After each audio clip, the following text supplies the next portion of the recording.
कुंभ राशि वाले बंधुओं, स्वागत है आप सभी का मंथन भिंड यूट्यूब चैनल में। तो कुंभ राशि वालों, जरा ध्यान से सुनिए। इस पूरे मार्च के महीने में यह एक इंसान ऐसा है जो आपका सच्चा साथ देगा। जी हाँ, अब ये कैसे और क्यों होगा, इसे ध्यान से समझो।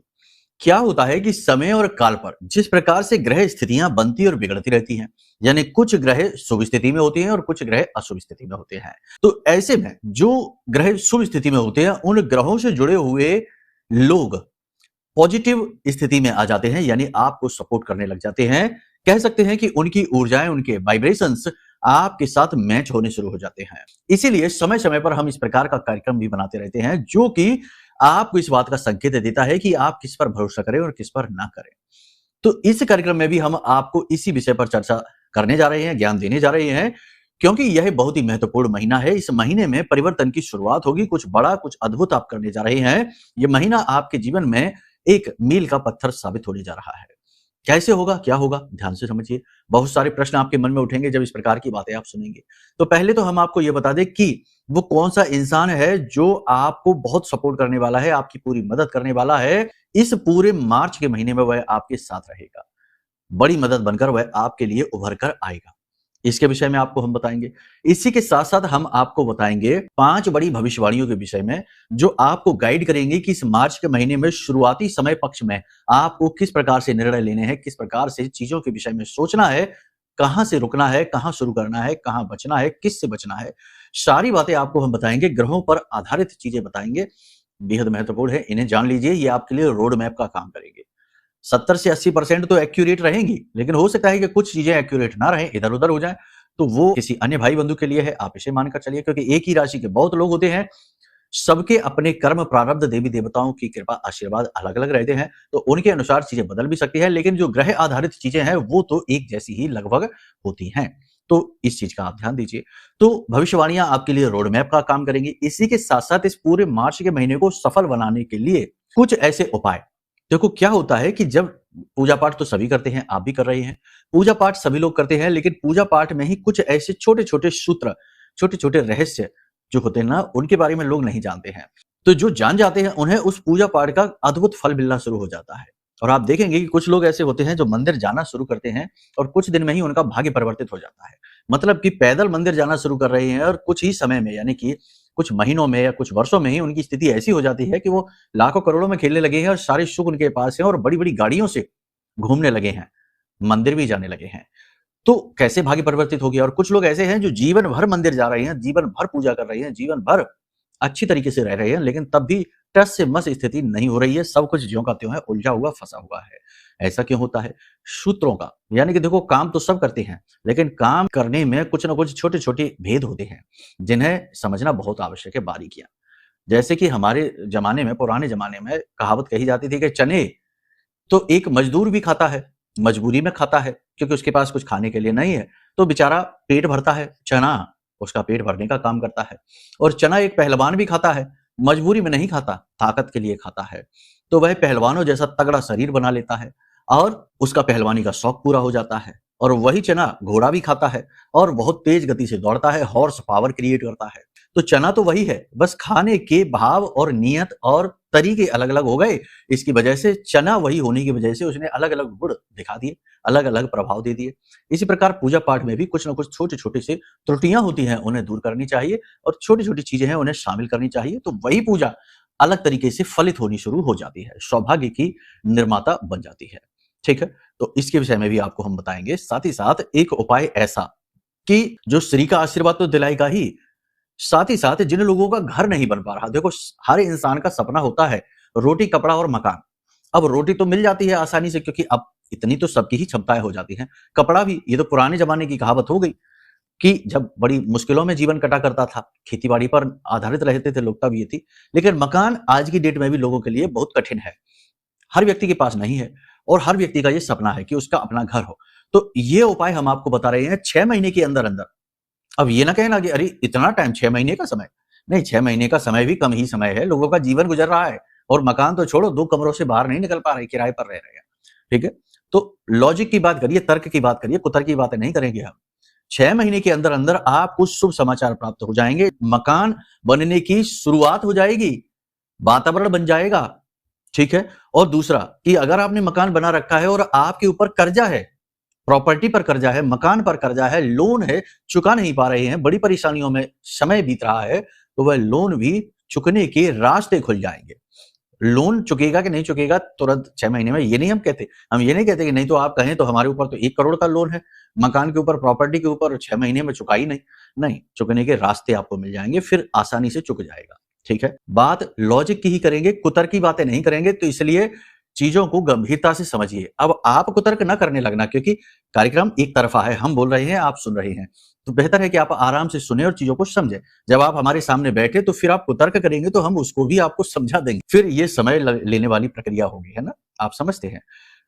तो कहने का मतलब ये है कि आप ध्यान से चीजों को समझिए, ये चीजें जीवन को बदलने वाली हैं। हमारे अपने अनुभव हैं, हमने जिनको बताया उनके जीवन में जब अच्छे अनुभव मिले तो ये उनके अनुभव हो गए। अब आपको बता रहे हैं तो आपको भी अनुभव मिलेगा, फिर ये आपके अनुभव बन जाएंगे। आप खुद हमें बताएंगे, गुरुजी बहुत बहुत आभार आपका कि हमारा काम बन गया, हमारे मकान की शुरुआत हो गई, भूमि पूजन हो गया, और बहुत अच्छी बात रहेगी ये। ठीक है।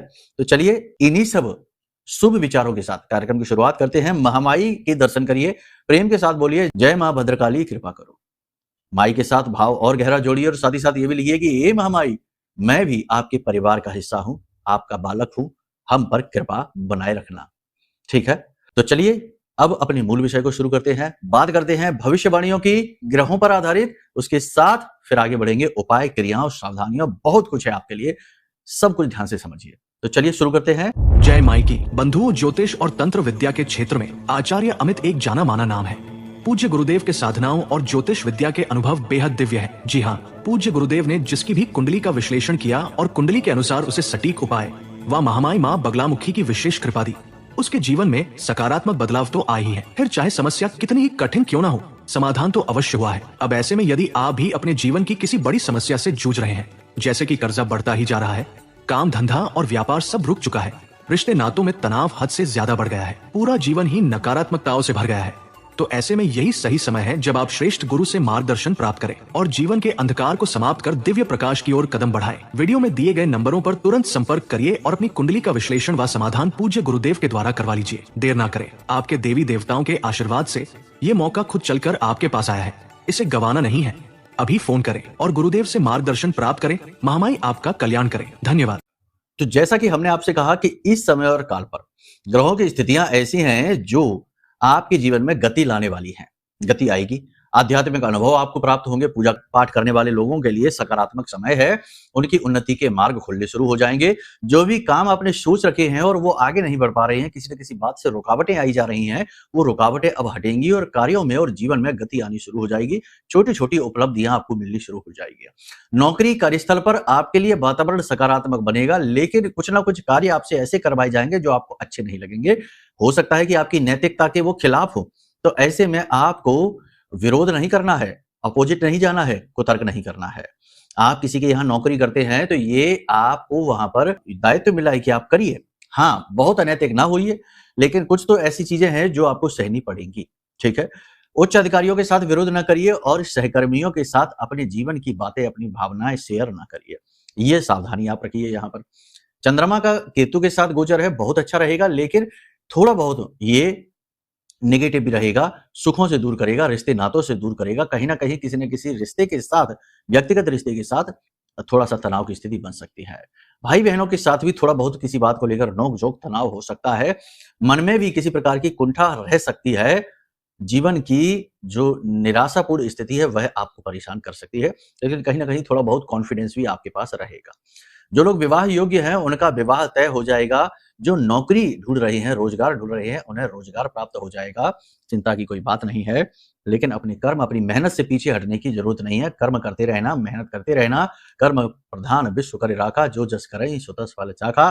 कर्म करते रहना, हाथ पर हाथ धरे ना बैठना। जो बीमार चल रहे हैं लंबे समय से, उन्हें बीमारी में सुधार होना शुरू हो जाएगा, पॉजिटिव परिणाम आने शुरू हो जाएंगे। साथ ही साथ जीवन की नई ऊर्जा का अनुभव करेंगे, ताकत का अनुभव करेंगे, पॉजिटिविटी का अनुभव करेंगे। ये बहुत अच्छी बात रहेगी। लंबी दूरी की यात्राएं करने से आपको बचना है इस समय भी, और रात्रि के समय वाहन आदि चलाने से भी आपको बचना है। व्यापार के नए निवेश आप कर सकते हो, कोई समस्या नहीं है, लेकिन निवेश करते समय थोड़ा सा अलर्ट रहना अब भी आवश्यक है। किसकी बातों में आकर और किसके साथ आप एग्रीमेंट कर रहे हैं, किस व्यक्ति के साथ पार्टनरशिप कर रहे हैं, इन सब बातों पर भी बड़ी गंभीरता के साथ आपको विचार विमर्श करना होगा, तब आगे बढ़ें। शेयर मार्केट में जो निवेश करते हैं वो प्रॉफिट कमाएंगे, अच्छा खासा व्यापार जिनका चल रहा है, बिजनेस है, दुकान है, उनको भी अच्छा फायदा होगा, कोई समस्या नहीं है, व्यापार में गति आएगी, पैसे का फ्लो बनना शुरू हो जाएगा, योजनाएं छोटी-छोटी सफल होनी शुरू हो जाएंगे। जो टेक्निकल जॉब से जुड़े हुए लोग हैं उन्हें उन्नति प्राप्त होगी। साथ ही साथ इलेक्ट्रॉनिक्स का व्यापार करते हैं, जनरल स्टोर का व्यापार करते हैं, सजावटी सामान का व्यापार करते हैं, कपड़े आदि का व्यापार है, ब्यूटी पार्लर वगैरह है, इन लोगों की उन्नति होनी शुरू हो जाएगी। किसी गलत व्यक्ति के किए गए किसी कर्म, किसी कार्य की सजा आपको मिल सकती है। अपने आसपास जो गलत प्रवृत्ति के व्यक्ति हैं, उन लोगों से दूरी बनाएं और उन लोगों की बातों में ना आए। वे लोग आपका चारित्र का हनन भी कर सकते हैं, साथ ही साथ आपके सम्मान को भी आंच आ सकती है। किसी भी व्यक्ति की इस समय और काल पर गारंटी ना लें, किसी भी व्यक्ति की जरूरत से ज्यादा मदद ना करें और किसी भी व्यक्ति को अपनी चीजें यूं ही प्रयोग के लिए उधार में ना दे दें। खास तौर से अपने वस्त्र, अपने जूते चप्पल, अपना इत्र और ब्यूटी का जुड़ा हुआ सामान किसी को भी ना दें, आभूषण वगैरह। आपके साथ किसी प्रकार का छल या चोरी भी हो सकती है, तो थोड़ा सा अपनी चीजों को संभाल कर रखिए। खास तौर से आभूषण और ज्वेलरी वगैरह जो होती है ना, उनकी चोरी हो सकती है, खो सकती है। इसी के साथ साथ आपको मोच आ सकती है, साथ ही साथ फिसल कर गिरने का भी डर है। छोटी मोटी दुर्घटना और घुटने और कमर में दर्द या चोट लगने की स्थिति भी बन सकती है। कर्जा लोन की समस्या आपको परेशान कर सकती है, लेकिन कहीं ना कहीं इसमें थोड़ी बहुत राहत भी आपको मिलेगी। कोई मददगार आपके साथ आ सकता है आपकी मदद करने के लिए। इस समय और काल पर जो लोग नौकरी कर रहे हैं वो ज्यों की त्यों स्थिति में रहें, नौकरी बदलने के विचार मन में आए तो इस समय पर एक्शन ना लें, सोचते रहें, ढूंढते रहें, लेकिन इस समय पर नौकरी बदलने का प्रयास ना करें, वरना प्रयास गलत ही साबित होगा। किसी भी प्रकार की चिंता ना करें, किसी भी प्रकार का मन में बोझ ना रखें। याद रखें कि जीवन में जो भी कुछ हासिल होता है, प्रयत्न और प्रयास करने के बाद भी यदि जीवन में कष्ट हासिल होता है, दुख हासिल होता है, तो वह नियति की देन है, ईश्वर की देन है, विधि का विधान है। जाहि विधि राखे राम ताहि विधि रहिए। तो ये ईश्वर की विधि है, जिस विधि से वो रखना चाहे रहिए। इसमें दुखी या व्यथित होने से, परेशान होने से कोई फायदा नहीं है और कोई इसका कारण भी नहीं बनता है। सबसे बड़ी बात यह है कि यदि कर्म आपने किया है तब भी आपको सुख नहीं मिल रहा, तो इसमें आपका तो कोई दोष है ही नहीं, क्योंकि आपने तो अपनी ड्यूटी पूरी कर ली। अब ऊपर वाला जो आपको नहीं दे रहा, तो वह अपनी ड्यूटी कर रहा है, तो उसके कार्यों में भी सहयोग करना है आपको। देखो, ये आध्यात्मिक विचार है, इसे थोड़ा गहराई से विचार करें तो चीजें बड़ी अच्छी महसूस होने लगती हैं। विषम परिस्थिति में भी कॉन्फिडेंस, विश्वास, आत्मविश्वास बढ़ने लगता है। अब ऐसी स्थिति में आपको 3 चीजों पर ध्यान देना है। पहली चीज तो ये कि अपनी वाणी को आप नियंत्रित रखिए, क्योंकि बुध बकरी चल रहा है और अभी लंबे समय तक चलेगा। तो बकरी बुध आपकी वाणी अवश्य खराब कराएगा। पहली चीज तो ये कि आप जो कुछ भी लोगों से कहेंगे, अच्छी बात कहेंगे, उसका लोग गलत मतलब निकालेंगे, उल्टा सीधा मतलब निकालकर आप पर ही लांछन लगा देंगे, दोषारोपण हो जाएगा। तो अपनी वाणी पर आप नियंत्रण रखिए। जहां जरूरी है, जहां कोई मांगे वहां सलाह दीजिए, बिना मांगे किसी को भी सलाह नहीं देनी। पहली चीज तो ये। दूसरी चीज यहां पर यह है कि वाणी को असभ्य नहीं करना। कोई भड़का रहा है, क्रोध दिला रहा है, गुस्सा आ रहा है, नियंत्रित वातावरण बनाकर रखिए। जरूरत है तो रिएक्ट करिए, नहीं तो आगे बढ़ जाइए। उस परिस्थिति को छोड़ दीजिए, उस व्यक्ति से दूरी बना लीजिए जो आपको भड़काने का, उकसाने का कार्य करता है, क्योंकि आप असभ्य यहां बोलेंगे और कल आपका काम खराब हो जाएगा, बुध आपका काम बिगाड़ देगा। तो वाणी पर नियंत्रण रखना बेहद आवश्यक है। और इसी के साथ साथ अपने लिए, खुद के लिए भी निगेटिव नहीं बोलना है। बहुत से लोग ऐसे हैं जो खुद को ही कोसते रहते हैं, खुद की ही किस्मत को, खुद के भाग्य को, खुद के जीवन को, खुद के शरीर को कोसते रहते हैं कि कैसा शरीर दिया भगवान आपने हमको, कैसा जीवन दिया भगवान आपने हमको। ऐसे नहीं करना है, खुद को नहीं कोसना है। वाणी हमेशा विनम्र होनी चाहिए और वाणी में हमेशा धैर्य झलकना चाहिए, आभार झलकना चाहिए, क्योंकि जो भी कुछ है आपके पास वो सब कुछ आपको दिया गया है। आपका शरीर, आपका वातावरण, जैसा भी है, जो भी कुछ है वो आपको दिया गया है। आपने खरीदा नहीं है कहीं से, आपने इसकी कोई कीमत नहीं चुकाई है। यानी जो मुफ्त में मिली हुई चीज है उसका आभार तो होना ही चाहिए।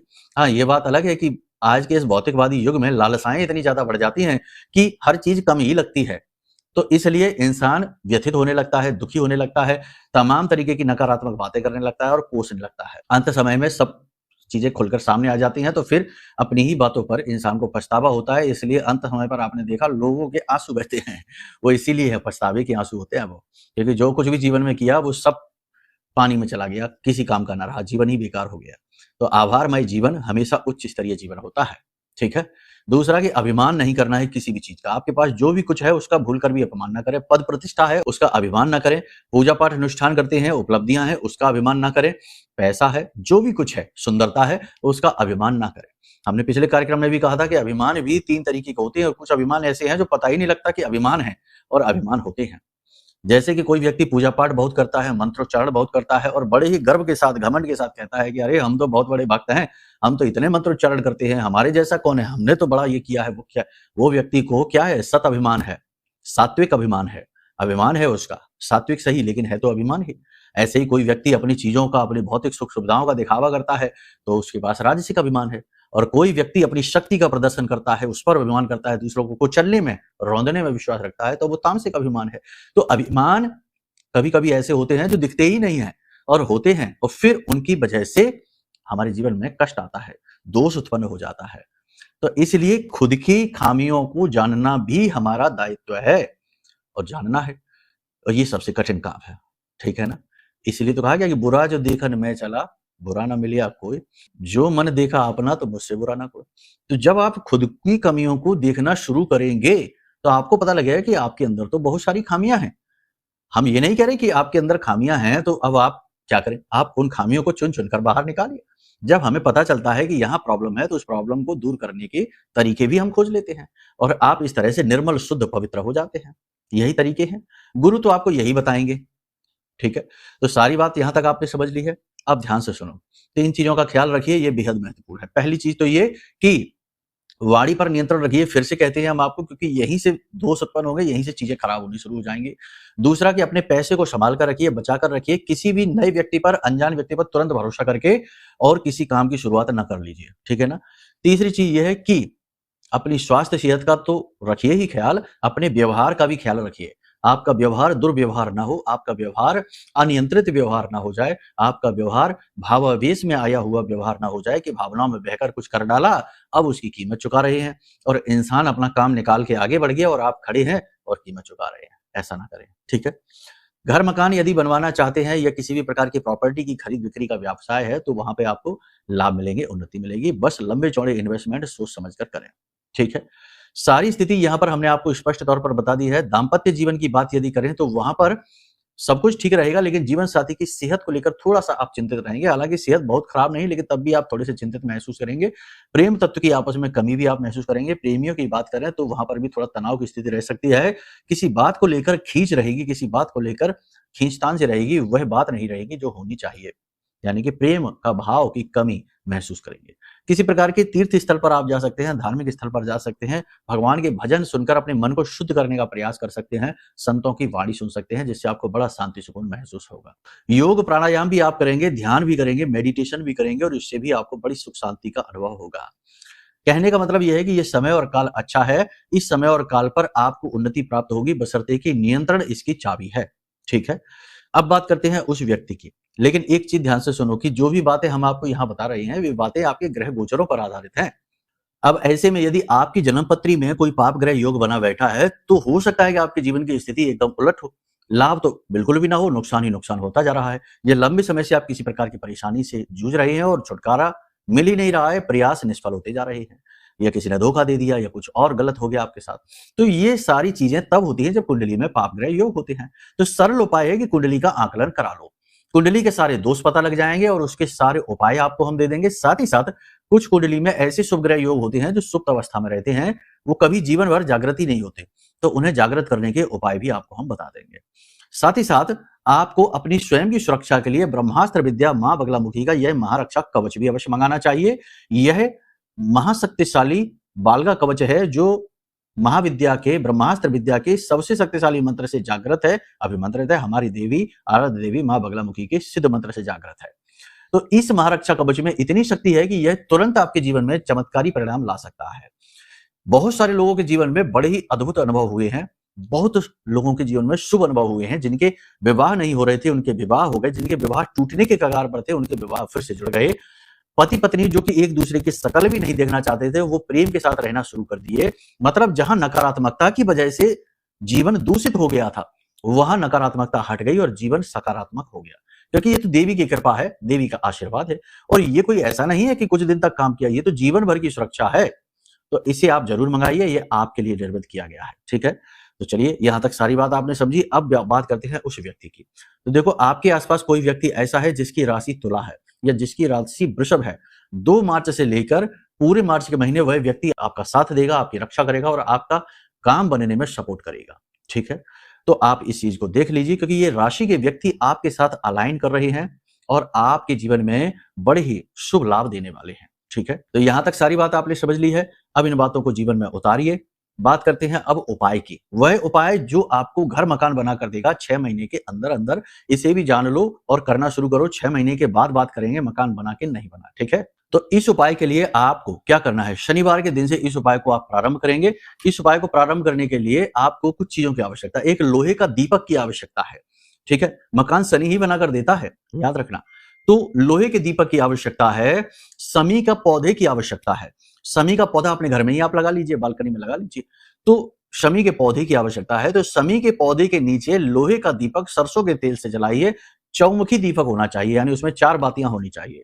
चौमुखी दीपक प्रतिदिन आप जलाना शुरू करिए, किसी भी शनिवार के दिन से। पहला काम तो आप ये करिए, प्रतिदिन जलाइए।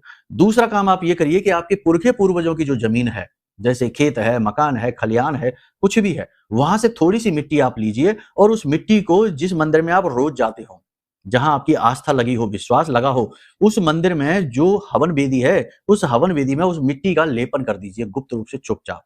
थोड़ा सा उसमें गंगा जल मिला लेना, थोड़ा सा उसमें इत्र मिला लेना और थोड़ा सा उसमें शहद भी मिला लेना। इतनी चीजों को मिलाकर और उसमें मिट्टी में और उसका लेपन वहां कर दीजिए। ठीक है, बताना किसी को नहीं है ये चीजें। इसी के साथ साथ गाय को कोशिश तो ये करिए कि प्रतिदिन, अगर प्रतिदिन नहीं कर सकते तो कम से कम शनिवार के शनिवार तो ऐसा करिए कि गाय को चावल खिलाइए जिसमें गुड़ मिला हो।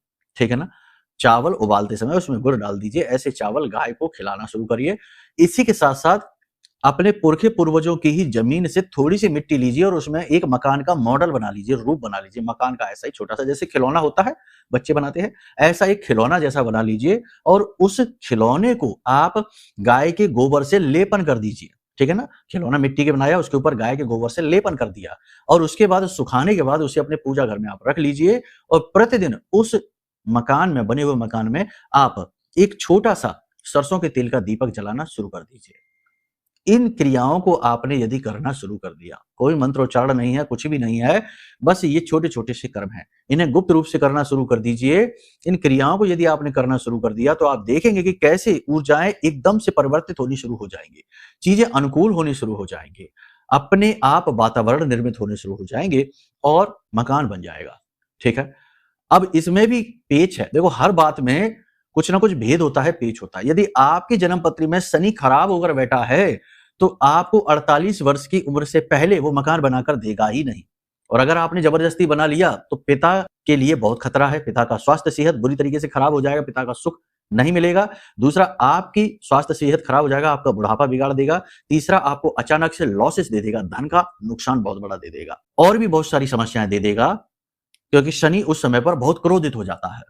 तो अब आपकी जन्मपत्री में शनि की स्थिति यदि अच्छी नहीं है तो इस उपाय को करने से पहले आप कुंडली दिखाकर शनि की स्थिति को दुरुस्त कर लीजिए, अनुकूल कर लीजिए, फिर इस उपाय को करिए। नहीं तो मकान तो आपका बन जाएगा लेकिन शनि आपकी पत्री में खराब होकर आपको कई दुष्परिणाम देना शुरू कर देगा। ठीक है, तो इस प्रकार के उपाय इसीलिए बताए नहीं जाते कि लोग समझते नहीं है, बस करना शुरू कर देंगे, काम तो हो जाएगा लेकिन दूसरी समस्या खड़ी हो जाएंगी, इसलिए ये उपाय नहीं बताए जाते। अब हमने बता तो दिया लेकिन आपको पूरी बात सुननी है, तब निर्णय लेना है। ठीक है, तो चलिए इन उपायों को करिए, सावधानियों को रखिए, जीवन सुंदर है, इसे और सुंदर बनाइए। ठीक है, आस्तिक रहिए, धार्मिक रहिए, सात्विक रहिए, आशावान बने रहिए। तो अपनी वाणी को यहीं पर हम विराम देते हैं। मन में यदि कोई प्रश्न उठे, जैसे कि कुंडली आकलन कराना है, महारक्षा कवच लेना है या कुछ और भी जानना है, तो कॉल कर सकते हैं। वीडियो में नंबर दिए गए हैं, धाम के नंबर हैं। कॉल करने का समय है दिन में 10 बजे से लेकर शाम को 4 बजे तक, इसके बाद, इसके पहले नहीं। ठीक है, तो चलिए प्रेम से बोलिए जय माई की, जय मां बगलामुखी। हमारे प्रिय और परम पूज्य आचार्य जी ने अपनी साधनाओं के अनुभवों पर आधारित शक्तिशाली उपाय और क्रियाओं के माध्यम से हजारों लोगों के जीवन को पूरी तरह से बदला है। आचार्य जी के द्वारा बताया गया हर एक उपाय इतना सटीक और कारगर होता है कि जो भी इसे पूरे भाव के साथ कर लेता है उसे साक्षात महामाई की कृपा और आशीर्वाद प्राप्त हो जाती है। इसलिए निसंकोच इन उपायों को पूरे भाव के साथ करिए, आपका कल्याण होगा। जय माई की।